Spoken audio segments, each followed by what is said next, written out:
crois que ce qui avait été demandé à Marine, c'est d'essayer d'identifier un certain nombre de facteurs, de paramètres qui permettent de comprendre comment l'agriculture réagit aux crises, en faisant à la fois un état des lieux et en traçant quelques perspectives, même si vous comprendrez bien que dans la situation actuelle, l'incertitude est tellement élevée, radicale, que c'est très très compliqué, même pour nous. On est bien embarrassé parfois pour tracer des perspectives. Alors, si le diaporama défile bien, la première chose, très souvent, c'est un terme qui est revenu sur le devant de la scène depuis maintenant plusieurs années. On a parlé de résilience, résilience des exploitations. Alors, c'est un terme qui est emprunté aux sciences en général. Hein. La définition, c'était comment un matériel peut résister à un choc et revenir à l'état initial. Donc ça se faisait souvent dans des procédés chimiques, par exemple, et par voie de conséquence, on a essayé d'adapter ça à des domaines d'activité économique en identifiant les différents types de gestion qu'il faut mettre en avant pour surmonter un choc qui viendrait soit de l'activité économique elle-même, un choc endogène, soit un choc exogène. L'exemple type pour l'agriculture, c'est évidemment un aléa climatique. Donc il y a à la fois une gestion technique, presque technico-économique d'une certaine façon à mettre en place pour un exploitant agricole et essayer de voir comment son ratio charge sur produit peut être le plus efficient possible. Donc soit en augmentant la valorisation du produit, soit en diminuant le nombre de charges. Donc jouer sur le numérateur ou le dénominateur, bien évidemment. Ensuite, ça c'est plus sur une période plus longue, hein, sur du moyen ou long terme, c'est la gestion des investissements, parce qu'un investissement engage un acteur économique au moins sur une fourchette de 7 à 15 ans. Hein. En économie, c'est à peu près ce qu'on repère. Et il faut évidemment, en fonction du contexte économique, du contexte agricole, du coût d'acquisition, du bien d'investissement, etc., trouver une sorte d'équilibre, de compromis entre un surinvestissement qui exposerait l'agriculteur à des contraintes de valorisation de l'investissement et du capital qui a été engagé par rapport à une demande, un débouché qui ne serait pas forcément au rendez-vous, et un sous-investissement qui là le priverait évidemment d'opportunités de saisir les demandes qui se présentent à lui sur un marché. Et puis il y a évidemment la gestion des risques climatiques, des risques sanitaires. Alors les exemples types, c'est comme l'année dernière, cet épisode de sécheresse assez important, assez grave.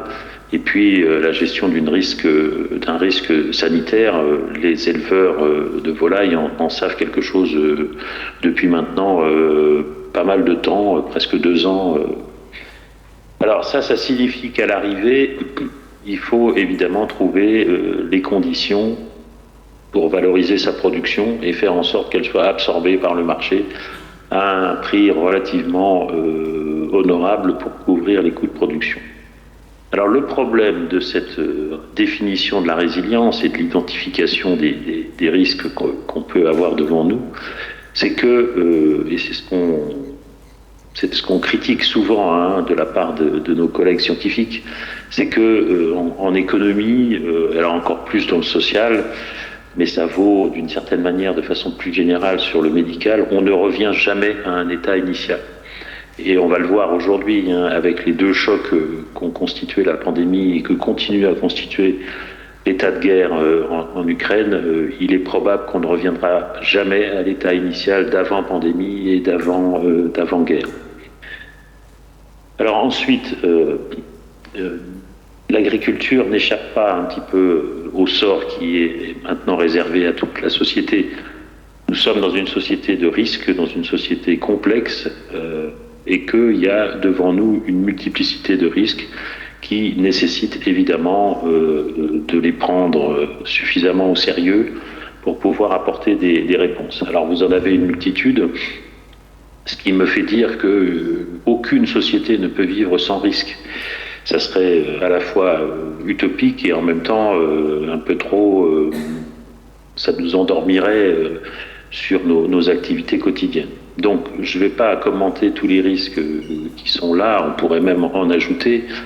En revanche, dans la situation actuelle qui va vous préoccuper aujourd'hui, et c'est ce qu'on a vu avec Marine depuis maintenant plusieurs mois, on a évidemment des risques sur la production, parce que ça renvoie évidemment aux déterminants climatiques, sanitaires, mais ça renvoie, pour les risques sur la production, ça renvoie évidemment aux décisions à l'échelle communautaire, par exemple à l'échelle européenne, qui peuvent être prises, des décisions, par exemple sur le pacte vert, dont on sait que ça peut avoir des impacts à travers des études d'évaluation, des simulations, des impacts sur les volumes produits ou sur les courants d'échange internationaux. Des risques humains, évidemment, on les a identifiés maintenant depuis longtemps.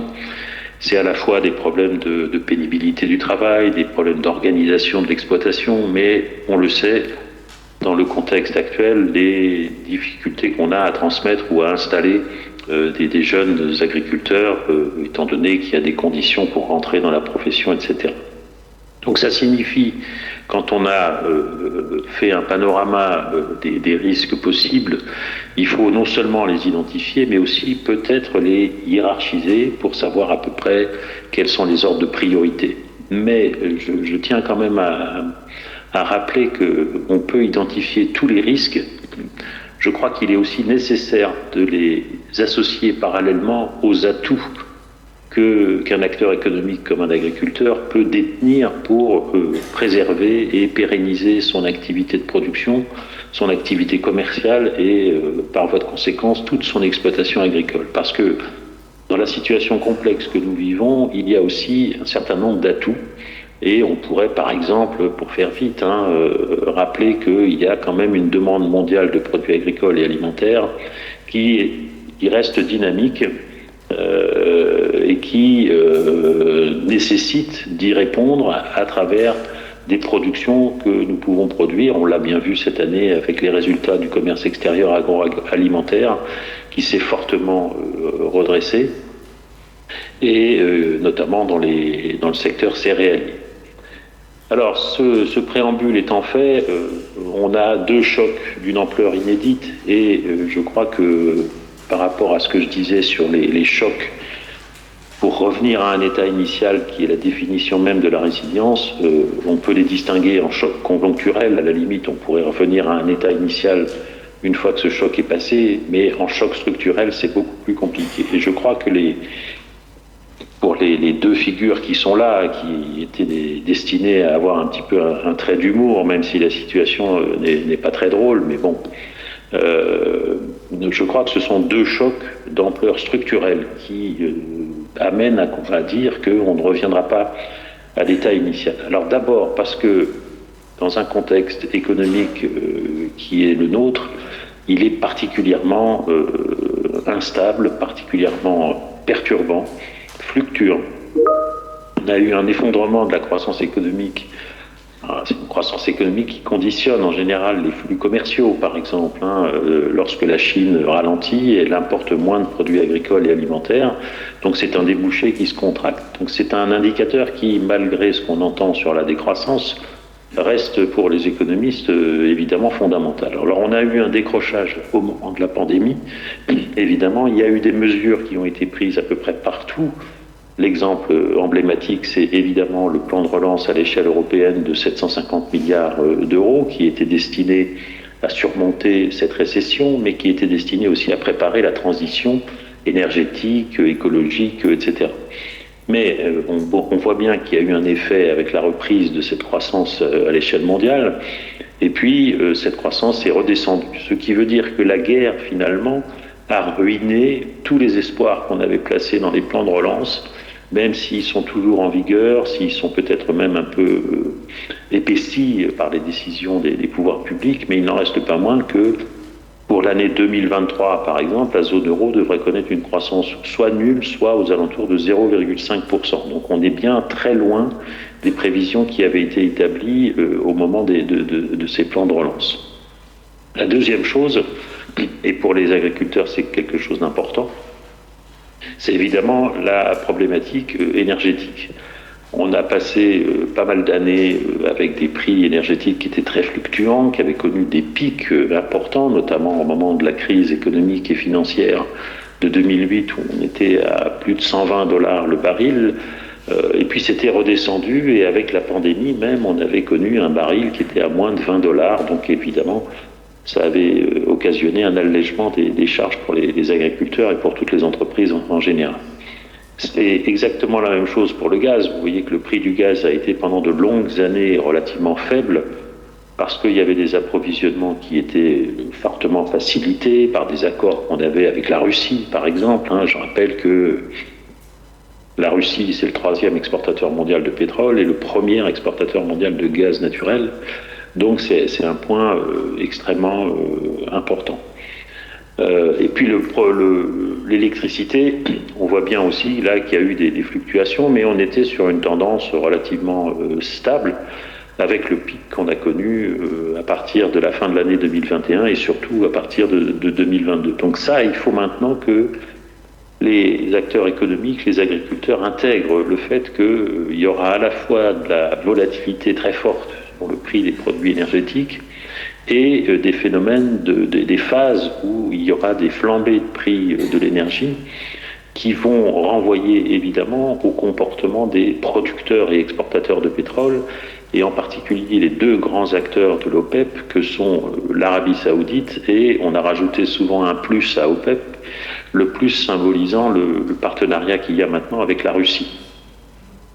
Alors si on observe quand même un repli des coûts de l'énergie depuis quelques mois, c'est pour plusieurs raisons. Alors, je ne vais pas toutes les citer, mais les États qui sont très dépendants et qui importent beaucoup, comme la France ou l'Allemagne, ont massivement constitué des stocks à la fin de l'année dernière, de façon à être moins exposés à la demande depuis maintenant un an, étant donné le degré de partenariat que nous avions avec le fournisseur russe.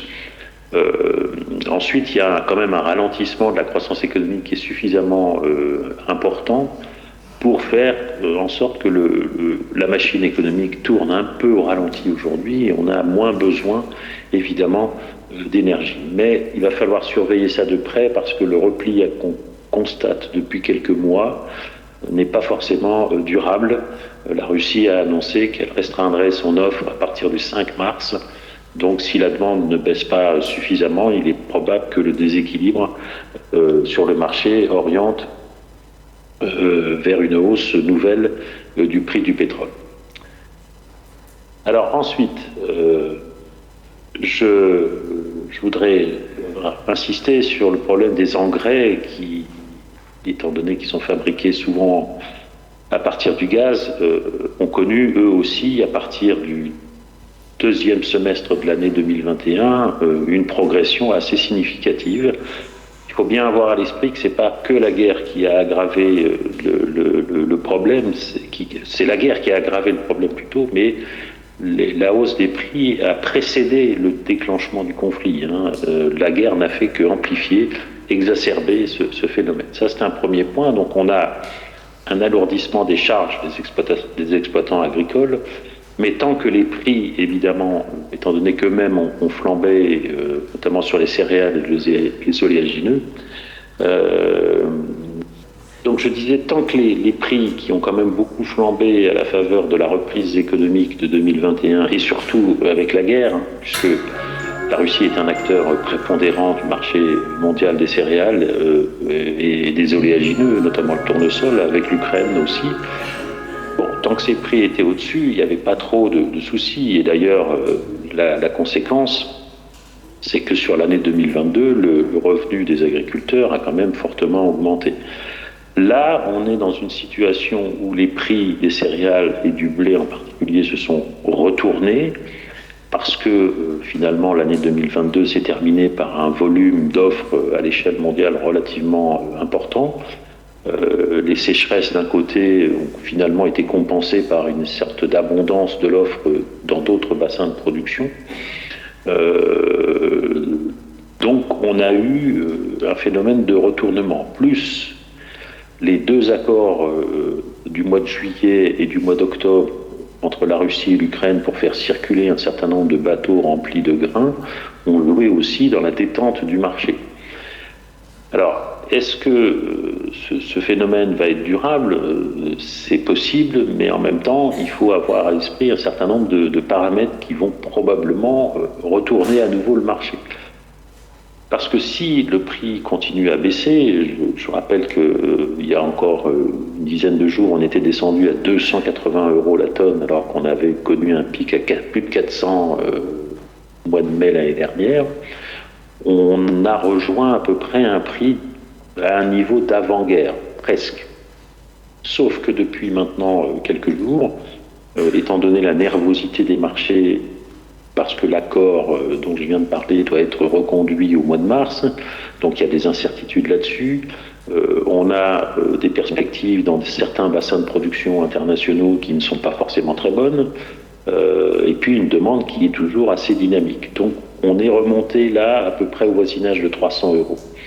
Mais si le prix continue à baisser et qu'il se situe durablement en dessous, évidemment, du prix des engrais, ça risque de provoquer un ciseau des prix qui risque d'être préjudiciable, évidemment, pour les agriculteurs. Donc on a eu un emballement, ça se calme un peu, mais l'année 2023 est pleine d'incertitudes, à la fois sur des problèmes climatiques et sur des problèmes de négociation sur des accords qui ont été passés antérieurement.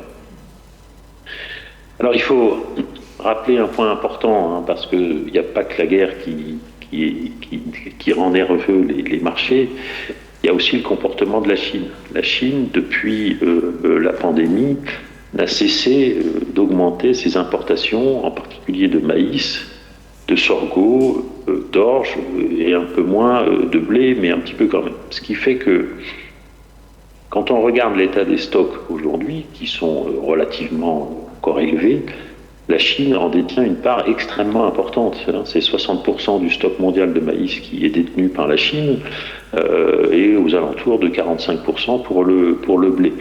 Donc ça, c'est quelque chose qui joue énormément sur le profil des prix sur les marchés internationaux, parce que la Chine est une acheteuse maintenant structurelle. Elle ne parvient plus à satisfaire sa propre demande avec ses propres productions. Donc on a là un acteur qui est particulièrement actif, mais qui est en même temps discret. Et la difficulté qu'on a, c'est que la Chine peut acheter à n'importe quel prix, étant donné les réserves financières qu'elle détient. Et quand elle se place à l'importation sur le maïs ou sur le blé, eh bien évidemment, ça se fait au détriment des autres pays qui sont moins bien dotés financièrement. Alors ensuite, sur nos propres frontières, à l'intérieur du pays, il y a quelque chose, mais qui est partagé par d'autres nations, c'est le retour de l'inflation. Alors, vous avez tous constaté que l'inflation était repartie depuis la fin de l'année 2021, donc déjà un peu avant la guerre, et qu'on a terminé l'année avec une inflation de 6%, tous produits confondus, mais de 13% pour les seuls produits alimentaires. Alors ça, c'est un point important, parce qu'on avait considéré qu'on avait éradiqué l'inflation depuis une trentaine d'années, et elle ressurgit aujourd'hui. Alors ça entraîne des conséquences fâcheuses. D'abord, sur le graphique avec la courbe rouge, vous avez des dépenses de consommation des ménages en alimentation qui chutent depuis l'année 2021, et avec la guerre, ça s'est évidemment aggravé, considérablement aggravé même. Donc ça, c'est en valeur, mais on a aussi maintenant une indication sur le bilan 2022 par l'INSEE qu'en volume, le recul de la consommation alimentaire est de moins 8%. Donc c'est des choses importantes, et ça se traduit dans des faits concrets sur les actes même de la consommation alimentaire par les ménages. C'est-à-dire que vous avez des parts de marché qui bougent un peu. Alors c'est pas non plus formidablement significatif, mais sur des enseignes qui pratiquent des prix un peu plus bas qu'ailleurs, c'est le cas de Leclerc, de Lidl par exemple, eh bien vous avez des progressions de parts de marché, relativement modestes, mais quand même, alors que d'autres enseignes qui pratiquent des prix un peu plus élevés sont plutôt sur le reculoir en termes de perte de marché. Ça veut dire qu'on achète moins, on achète ailleurs et beaucoup on achète moins cher. Vous voyez bien qu'en bas, la courbe prix d'achat et inflation se superposent, alors que la courbe de valorisation, évidemment, régresse au point de devenir négative. Alors l'une des illustrations dont on parle beaucoup depuis maintenant plusieurs mois, voire presque plus d'un an, c'est évidemment le cas des produits issus de l'agriculture biologique qui sont frappés évidemment par l'augmentation des prix, qui sont considérés comme trop chers et qui n'ont pas forcément les mêmes des caractéristiques différentes par rapport à d'autres signes de qualité. Ça, c'est là aussi un signe important, puisqu'on a énormément de craintes que ce qui se passe dans l'agriculture biologique touche maintenant les IGP, les AOC, les produits haute valeur environnementale, etc., etc. Alors on est donc dans une situation d'incertitude radicale, économique, géopolitique, mais aussi une incertitude climatique, évidemment. Ça, c'est maintenant ancré. On s'attend à ce que le climat exerce des effets néfastes sur l'état des cultures, sur les rendements, sur les disponibilités en eau, et ainsi de suite. Donc on a là une progression des températures annuelles depuis 1900 où c'est une progression réelle, significative, qui aura des impacts évidemment. Et c'est là qu'est la difficulté, parce que comment concilier des leviers de politique publique, des leviers économiques pour sortir de la crise actuelle avec des leviers pour lutter contre le changement climatique. On a l'impression maintenant qu'il va falloir faire des choix, et les choix se font souvent en faveur d'un paramètre et au détriment d'un autre. On aura peut-être du mal à mener tout de fond. Alors sur les projections, je voudrais juste prendre appui sur l'énergie. On aurait pu, avec Marine, considérer que on pouvait faire des graphiques sur les prix des céréales, des oléagineux, prix des viandes, etc. Mais comme les agriculteurs sont quand même très, très penchés sur les coûts de l'énergie, bon, ces projections valent ce qu'elles valent, mais dans un contexte de stagflation, c'est-à-dire de ralentissement de l'activité et d'inflation, voire même de récession pour certains pays. Alors manifestement, la zone euro devrait y échapper cette année, mais ce n'est pas une certitude. On est sur des progressions de prix du pétrole dans une fourchette entre 80 et 90, peut-être 100. Tout va dépendre encore une fois du comportement des offreurs, mais ce qui est intéressant, c'est sur le graphique de droite, c'est que l'offre, manifestement, sur les semestres qui viennent, ne devrait pas suivre l'évolution de la demande. Donc ce déséquilibre pourrait maintenir le prix du baril aux alentours de 100 $. Alors c'est pour cette raison qu'il y a quelque chose d'intéressant qui s'est passé avec la pandémie et avec la guerre surtout, c'est le retour de la souveraineté alimentaire. Alors il faudrait la définir, il faudrait mesurer le degré de convergence dans l'Union européenne, notamment puisque c'est la France qui porte cette souveraineté alimentaire, elle n'est pas forcément partagée par l'ensemble de nos partenaires. Mais il est inévitable, évidemment, de rappeler un certain nombre de points chiffrés sur notre taux d'auto-approvisionnement sur quelques productions. Alors, sur les céréales, le sucre, les produits laitiers et à la limite la viande bovine, ça passe. On est largement en végétaux, sur blé, maïs, orge, sucre. Et en animaux sur produits laitiers, on est largement autosuffisant. Ça, c'est évidemment le résultat de 60 ans de politique agricole commune et de l'évolution des productions. Mais évidemment, nous avons des points faibles. Ce sont les engrais, les huiles. Il suffit de rappeler ce qui s'est passé l'an dernier avec la disparition des bouteilles d'huile de tournesol, puisque la Russie et l'Ukraine, à eux deux, font 80% des exportations mondiales d'huile de tournesol. Aujourd'hui, on en a dans les rayonnages, mais ça vient plutôt de Bulgarie ou de Pologne.